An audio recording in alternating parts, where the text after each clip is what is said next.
श्री स्वामी समर्थ गुरुचरित्र अध्याय 48। गाणगापुरात पर्वतेश्वर नावाचा त्यांचा एक भक्त होता.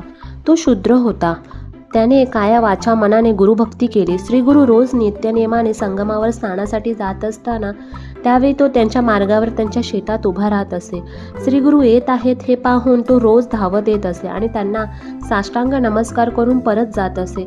तसेच दुपारी श्री गुरु परत मठात जाताना पुन्हा नमस्कार करीत असे, परंतु श्री गुरु त्याच्याजवळ काहीच बोलत नसत.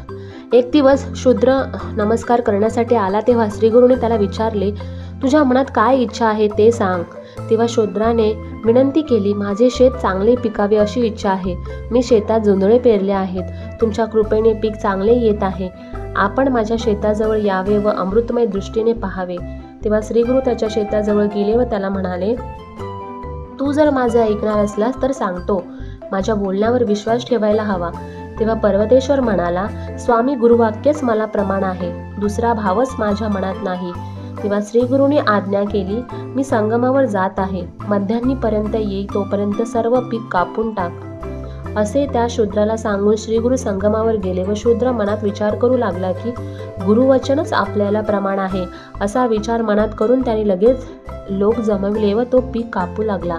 त्याच्या पत्नीने व मुलाने त्याला खूप विरोध केला, पण त्याला न जुमानता त्याने सर्व पीक कापून टाकले.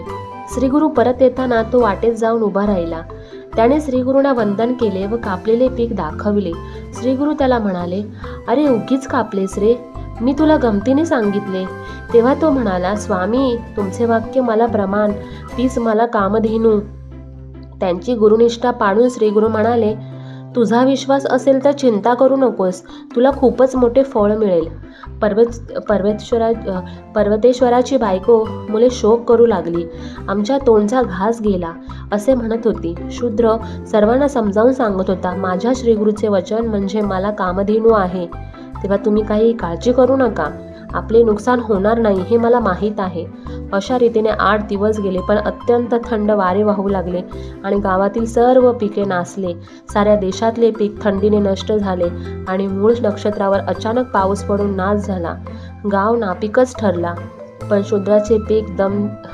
शूद्राचे पीक धसपट झाले. एकेका मुळाला 11 फाटे फुटून खूप पीक आले. एवढे पीक आले तेव्हा लोक विलक्षण चकित झाले. देशाचा दुष्काळापासून बचाव झाला. श्रीगुरूंच्या कृपाप्रसादाची शूद्राच्या बायको मुलांना प्रचिती आली. तिने आपल्या पतीची क्षमा मागितली.